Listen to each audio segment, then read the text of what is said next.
Hi everyone, we are doing an Ask Me Anything rendition today. And I always put a disclaimer about Ask Me Anything. I should say Ask Me Anything-ish. Because sometimes there's certain parts of my life that I don't want to speak about, which I love that you guys have respected for the longest time. And sometimes, disclaimer, I'm not an expert in some of the matters. And so when I put a sticker recently to say, hey, you guys ask me what's on your mind, it was really to do with, number one, there's a lot that we've been processing as a country. I don't even need to belabor that. Me sitting here, sounding and looking jovial, is masking a little bit of heartache and heartbreak and disappointment, because I want more for Kenya, and I know we all do. I feel like the conversation, even though it's continuing in a powerful way, we are beginning to see elements of disruption, infiltration, pushback, and that is a given. That is a given when it comes to anything to do with progress. Wherever there's progress, there's pushback. And wherever there's progress, there's persecution. And these may sound like very big ideological things to say, but the truth is, if we don't recognize that this is a long game, not that it's a game, but it's a long-term push for justice. It's a long-term push for access. It's a long-term push for a better Kenya. If we don't begin to internalize that, then, oh wow. And so, yeah, I'm going to try and answer some of these questions as we set up for the next interviews that we have for It's Official. Somebody asked me, somebody just said motherhood. Sijakuelewa vizuri. You want to ask me about motherhood? Maybe you want to ask me about my motherhood journey. I used to talk a lot about my motherhood journey when my children were tiny. They're still very young. They're 5 and 8. But I'm talking about when they were 3 and a few months old, when I had an infant and a toddler. And I used to talk a lot about my experiences in trying to navigate 2 under 5, 2 kids under the age of 5. And those years, I just feel like they went by so quickly. I had so many physical challenges. I remember when I gave birth to Mali, my second born, because I gave birth to her, which was pretty seamless. When I gave birth to Mali, and there's an entire video on YouTube, I had a C-section, and then after 5 days, left the hospital with Mali, went back in that same night I was readmitted because I ran a very high fever, and then before I knew it, they found that I had gallstones in my gallbladder, and then they had to remove those gallstones and remove my gallbladder. It was like trenches for 10 days, having a newborn, a toddler, and having 3 surgeries in 2 weeks. I just remember that being the height of, man, if I can get through this, I can get through anything. So where I am now with my motherhood journey is like a lot of you, I think. We're just all trying to figure it out together. I do love being a mom, and I don't say that to get any, I don't know, to sound some kind of way, but it's also sometimes very terrifying because you really feel like you just want to do the best that you can to raise children as best as you can with the support of community, friends, God.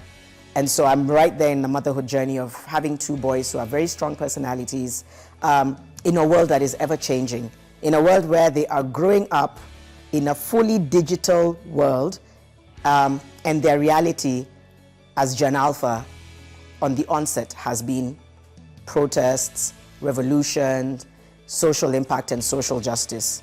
So that's been really interesting. How do you keep yourself sane during these times that everything we see online is bad? That's a good question. That is such a good and valid question. How do I keep myself sane? I want us to also appreciate that we've all felt some kind of trauma over the last few weeks. There's been a lot to process. There were elements of high highs, and then there's been low lows. And then there's been a lot of moving pieces around, gaslighting, injustice. There's been death and there's been abductions. Like, it's been heavy. And I think we have to realize a few things. Number one, these conversations are going to go on for a really long time to come. And it's important that they do. And even though there's people now coming out saying things like, Janet, or not just Janet, even though there's people coming out saying things like, you guys, enough. Like, sawa, tumewasikia. You've protested, we've lost too much. I think it's important that you recognize that people are not protesting for the sake of protesting. People are not in the streets saying we're going to have fun during Maandamano and we're going back because we just feel like it's good vibes. People have been protesting because they want a change in a country that benefits all of us. They have a right to it by the Constitution. Unfortunately, we've seen that those have been hijacked in many ways by paid goons, and it kind of completely disrupted the entire look, feel, and cause behind a revolution that was meant to shift our country. So please stop hitting out at people who want to express their anger in a way that is protected by the Constitution. If anything goes beyond and outside the Constitution, then hopefully the law enforcers can do what they need to do, even though we have become afraid in many ways and intimidated by, say, law enforcers.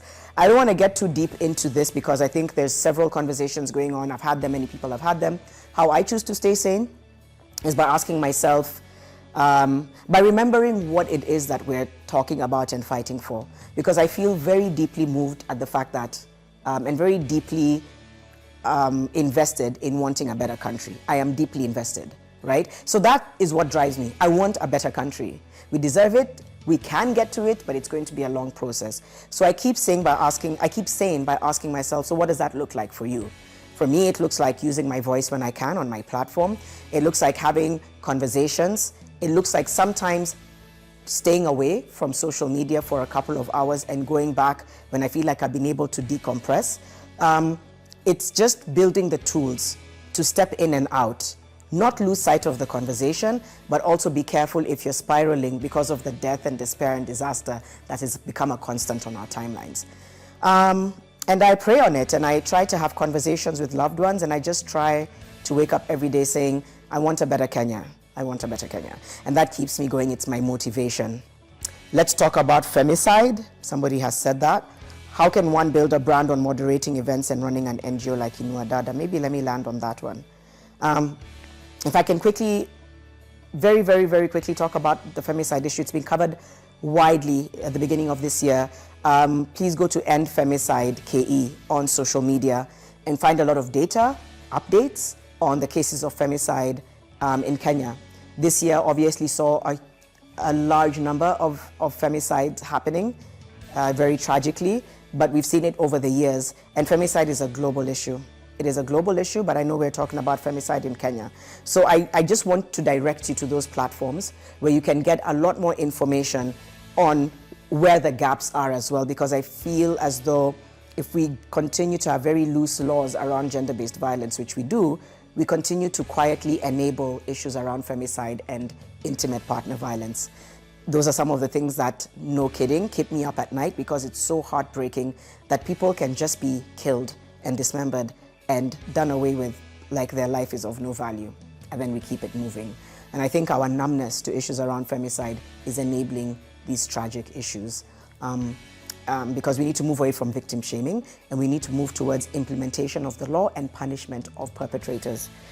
You asked about building a brand on moderating events. I came from the newsroom, so I was a news anchor reporter. That already set the tone for being able to moderate. But anybody can. You don't necessarily have to come from a newsroom. If you, I think you're called Mudhoni, you're the one who's asked me that question. If you have a passion for speaking on issues, I would say the first thing you can do is read up and understand it, and then begin to attend many, many events. Not just to get a bigger understanding of the issue, but to watch how the panels are being moderated or emceed. You'll begin to pick up on styles that fascinate you or that you feel are more like you. Is it conversational? Is it technical? Is it quick fire? And then practice. I'm going to say something that sounds again like a thing that's been said by so many people before, but I used to practice using a hairbrush in front of the mirror when I was training to become a news anchor. So I would use it as my mic, and I would pretend that I'm reading a bulletin. Yep. I would host alone in the room, and I would practice every day by getting a newspaper, honing in on an excerpt and reading that in front of the mirror. And then after that, when I started to feel a bit more confident or started to enjoy it, I had a friend or sibling come and listen to me and watch me, and I would say, hey, I want you to see how I'm reading. Because I feel like I've said my story before, and as much as I want it to be a criminal psychologist, the moment the seed was planted for me to pursue media, I started to take action on it even from the time I was in uni. So I would pretend that I was hosting. And so I think if you want to build a brand as a moderator, it's about how you execute a conversation, it's about your knowledge on the issue, and it's about how you present yourself. Think about those three and start to do exercises that give you the confidence to do it. And then use what you have where you are. If you're in an organization, every organization at any given time is doing an event. Ask if you can moderate a section of one of the events. Prove to your colleagues and your bosses that you can. They normally call other people to moderate. That's fine. Just say, okay, can I be a panelist or can I just introduce this segment? Start there. And before you know it, you build and build and build with consistency and find that you've built a brand as a moderator. About running an NGO, that's a whole different ballgame, guys. I will come with an entire story time on running Inuadada. How many minutes have I done?